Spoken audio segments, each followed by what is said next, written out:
A24 buried a Netflix deal that would have changed everything, and the reason they killed it is something they never wanted you to know. In 2019, A24 and Netflix quietly signed a 5-year first-look co-financing pact worth close to $500 million. It covered 12 films and a flagship anthology series built around the studio's rising directors. Then, without a single press release, it disappeared. Officially, nothing happened. Unofficially, an entire slate vanished. And the real reason isn't about money. It's about control, and it's worse than you think. Picture 2018. A24 had just broken out with Hereditary and 8th Grade, proving art house horror and coming-of-age dramas could print money without a single franchise attached. Netflix, meanwhile, was drowning in cash and desperate for prestige credibility after award seasons kept snubbing its originals. A meeting was arranged in Los Angeles between A24's leadership and Netflix's film division. The pitch was simple. Netflix would bankroll A24's riskiest projects, guarantee theatrical windows nobody else would offer, and let A24 keep full creative control. For a studio that famously refused Final Cut interference, it sounded too good to be true. It wasn't fiction. Court-adjacent financing filings and 2 separate trade leaks in early 2019 confirmed a signed term sheet. The centerpiece was a horror anthology series, internally called Sundown, meant to rotate a different A24 director every season, the same model that had turned Black Mirror into a cultural event. Netflix committed $80 million to the first 2 seasons alone. A24 committed its entire in-house horror bench, writers straight off Midsommar, a producer pulled from The Witch. Insiders who worked the deal say scripts were already in second drafts by summer 2019. This wasn't a handshake. It was signed, budgeted, staffed. Then, over 18 months, it vanished from every internal slate without a single public explanation. The complications started small.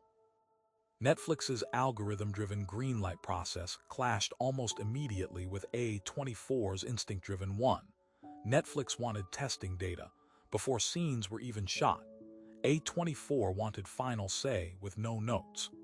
Then came a leadership reshuffle inside Netflix's film division in late 2019, and the executives who championed the original pitch were suddenly managing different departments. Meanwhile, A24 was quietly fielding a competing, far friendlier offer from a theatrical distribution partner that let their 2019 slate expand into more theaters than ever before. The deal that once looked like salvation started looking like a leash. Here's the part they buried.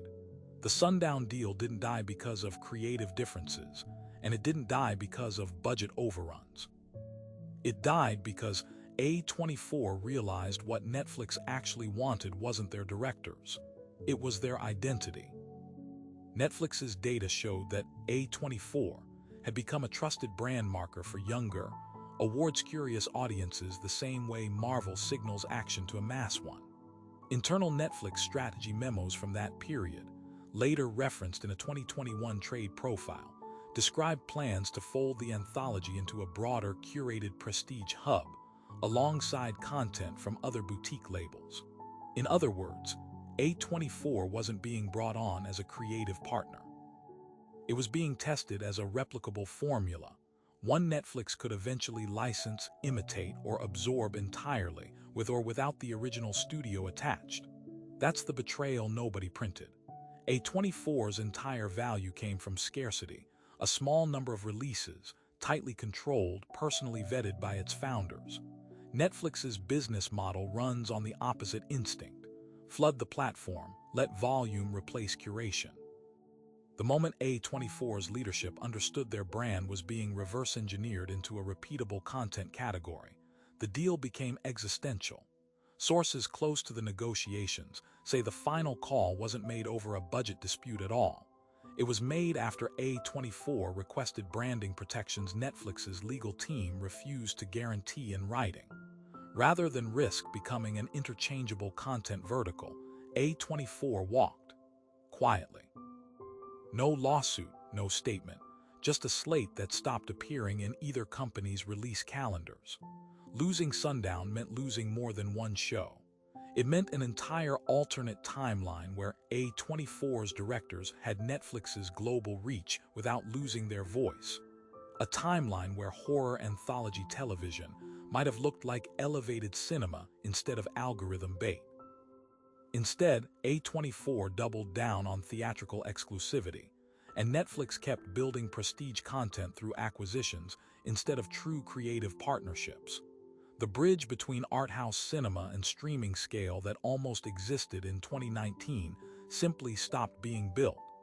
So the deal is gone, the scripts are shelved, and the directors who wrote them moved on to other studios entirely.